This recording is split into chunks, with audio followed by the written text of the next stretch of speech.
Bonjour à tout le monde. On est un petit peu passé la mi-janvier 2021. J'aimerais suggérer des lectures. Puis je les ai mis, j'ai choisi un ordre très particulier. J'y vais en termes de... Je commence par le plus petit, puis je finis par le plus gros. La grande majorité de ça, en fait, tout sauf un, c'est des livres qui ont été faits au Québec, qui ont été écrits pour notre climat, puis par des gens qui connaissent notre climat. Il y a juste le dernier, puis je vais vous dire pourquoi je l'ai mis là, qui vient pas du Québec. Donc, le premier livre, La taille des petits fruits, des arbres fruitiers. C'est un tout petit livre qui se lit très bien. Il y a à peine 75, un petit peu, 80 pages. C'est la base, je vous dirais, sur comment former un arbre, premièrement. Il explique très, très bien, surtout les pommiers puis les poiriers. Il passe une grosse partie sur le pommier, après ça un petit peu le poirier, puis après ça il touche un petit peu les fruits à noyaux. Mais il parle des différentes formes. Quand on parle de la forme en gobelet, ici, mais c'est un... En fait, ça a été coécrit par une des personnes qui a fait la promotion au Québec là, de la taille suisse. Donc, il parle beaucoup de la taille suisse, des avantages et tout ça.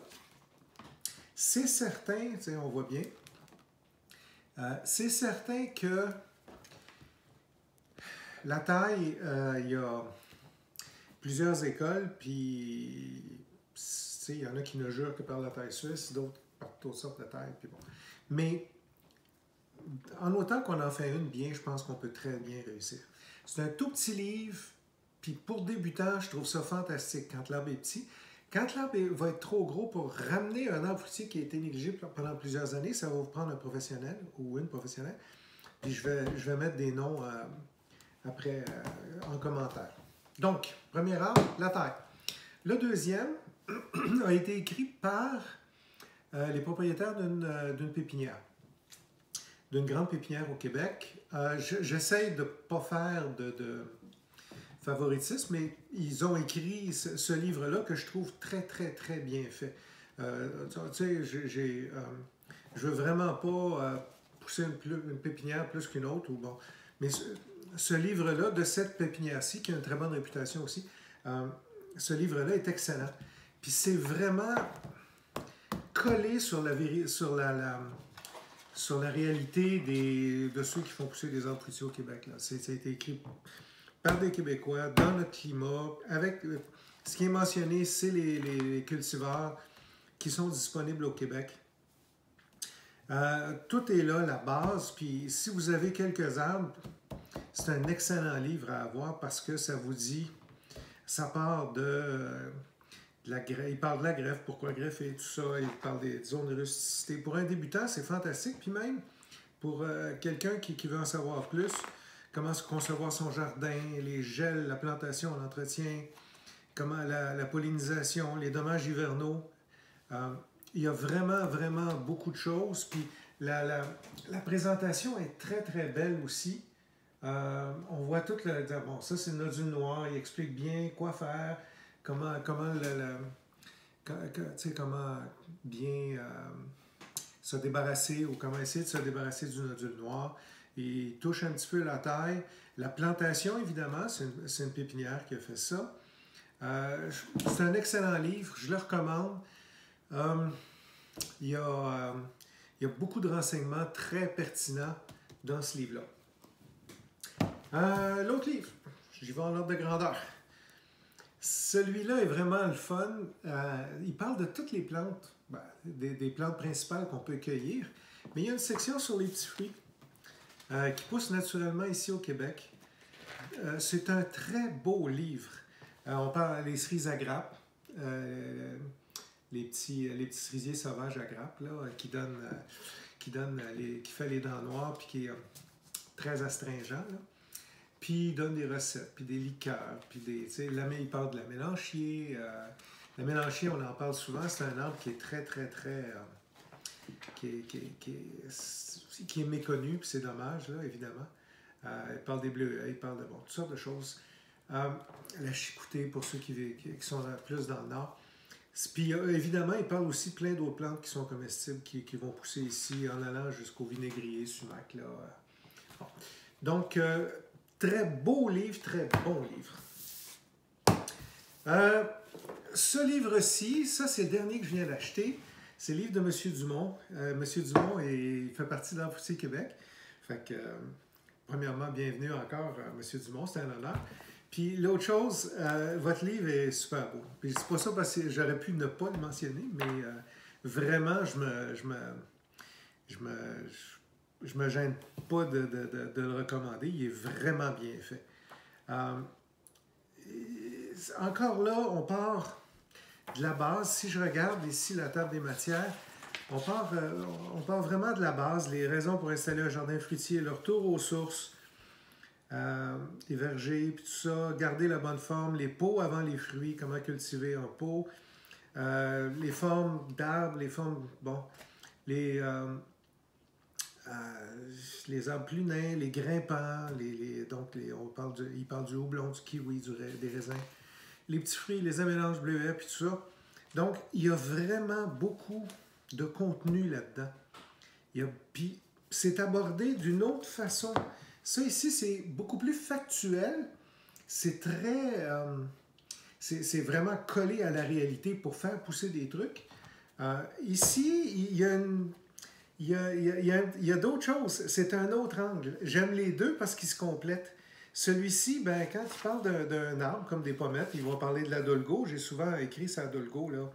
C'est une super bonne pommette pour cuisiner. Ben, il va donner des recettes aussi.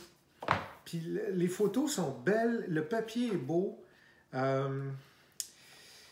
C'est un arbre, c'est un livre qui parle aussi de l'art de vivre, qui introduit la notion de plaisir dans le jardinage avec des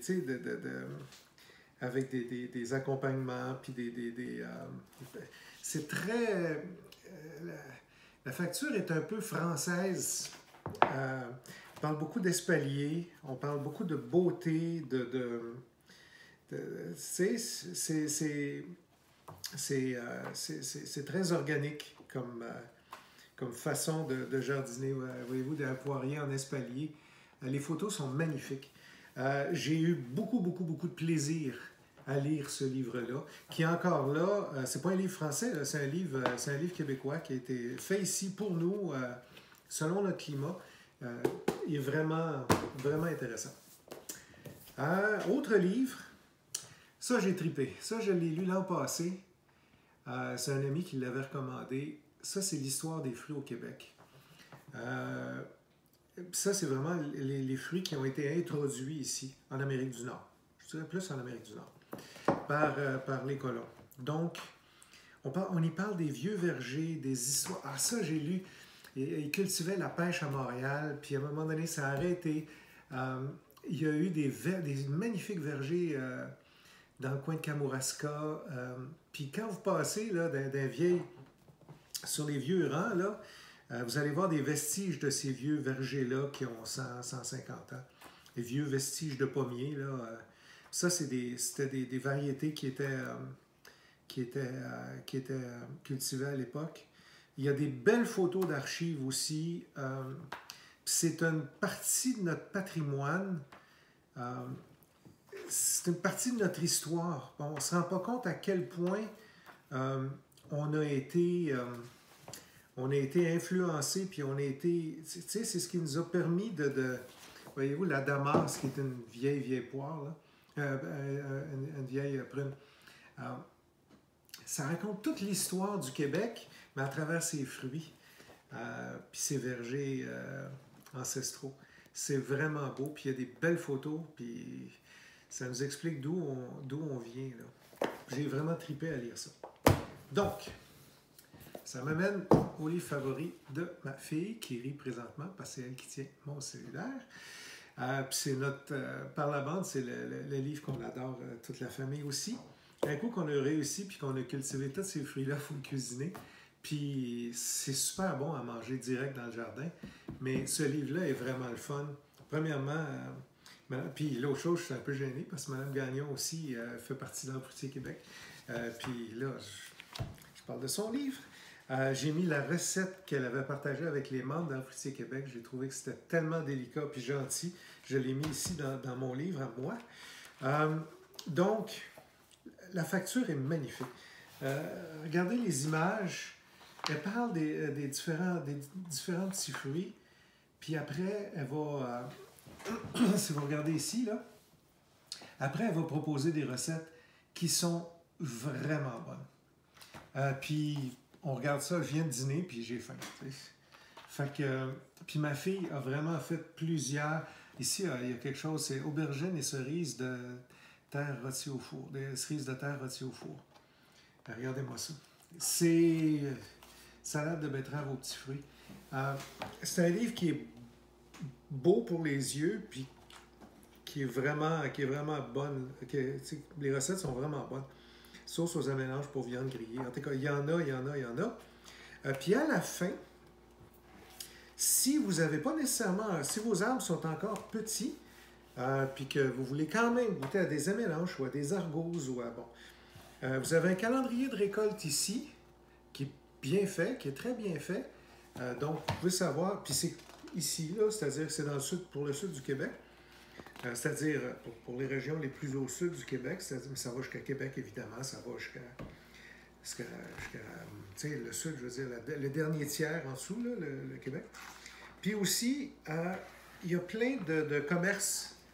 Il y a une liste des commerces où vous pouvez faire de l'autocueillette où ils vendent ces petits fruits-là. Entre autres, je vois le verger du Cap de mon ami Alain. Je vois...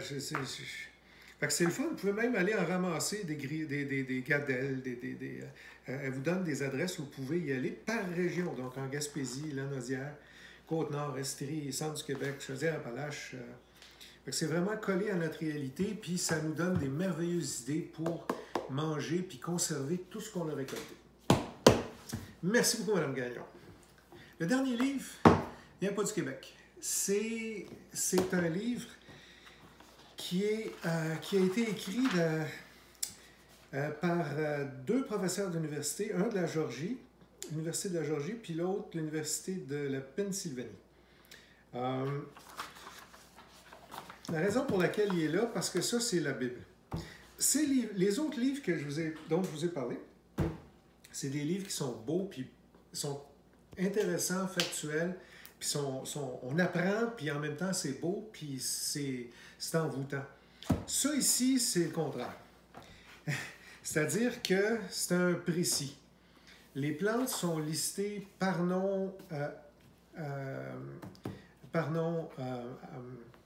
latin. Puis il y a un lexique à la fin là, qui nous... on a le nom anglais puis pour faire la correspondance, mais vous pouvez toujours, avec Internet maintenant, c'est facile de trouver que... Tu sais, j'ai souligné un exemple ici, vous allez voir. Ce livre-là, c'est un manuel. Il est en anglais, malheureusement. C'est le seul que j'ai trouvé, mais il est vraiment complet.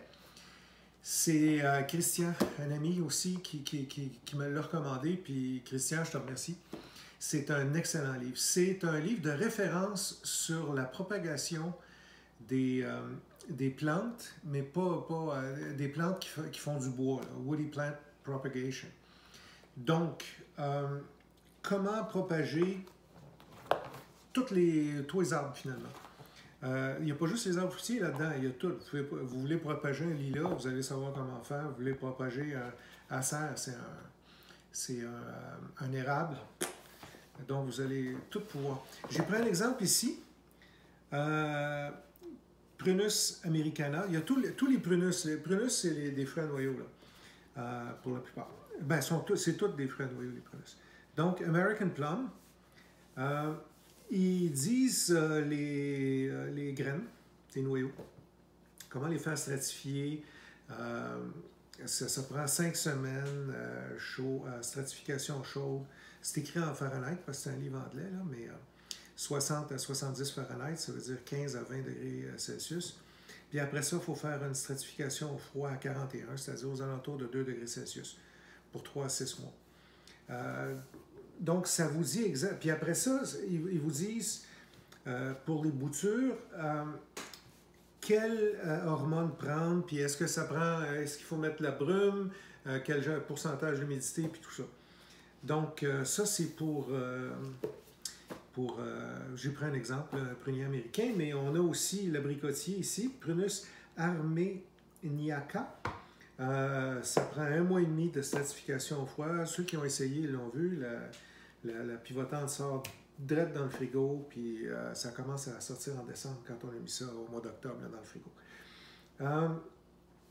Très difficile de faire des boutures à partir des boutures de bois, même du bois d'1 an. Par contre, on peut le greffer, puis il donne les bonnes techniques de greffe pour le faire. Prunus avium, Sweet Cherry, ça c'est les cerises douces, les cerises de France qu'on appelle. Même chose, ils disent comment les stratifier, comment faire des boutures, comment les greffer. Ça, c'est vraiment, là, en anglais, ils disent to the point, là, on cherche de quoi, puis c'est ça. C'est pas une lecture de chevet, les photos sont en noir et blanc, puis je me demande même pourquoi ils les ont mis, mais c'est vraiment...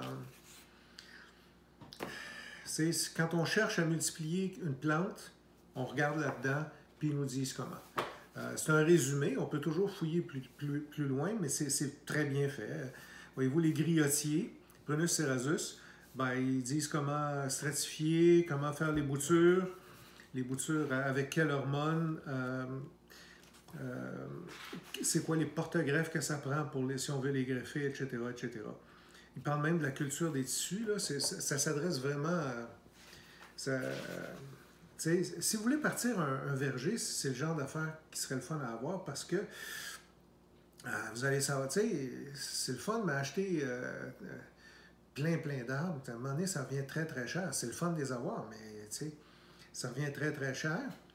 C'est sûr que si on a beaucoup de temps devant nous puis qu'on veut les partir soit avec des semences, puis après ça les greffer ou faire des boutures, puis si on a du temps, si on est plus jeune, ben il y a moyen de le faire. Puis même des fois, c'est juste pour s'amuser. Moi, j'ai des arbres ici, mais pour faire des tests de stratification, ben c'est toujours plaisant. Donc, ce livre-là est très, très bien fait. À peu près tout ce qui pousse aux États-Unis et au Canada est là-dedans. Il vous montre les différentes techniques de greffe. Ça, c'est vraiment comment... mais ça, vous allez trouver ça un petit peu partout ailleurs, mais c'est vraiment comment propager des arbres.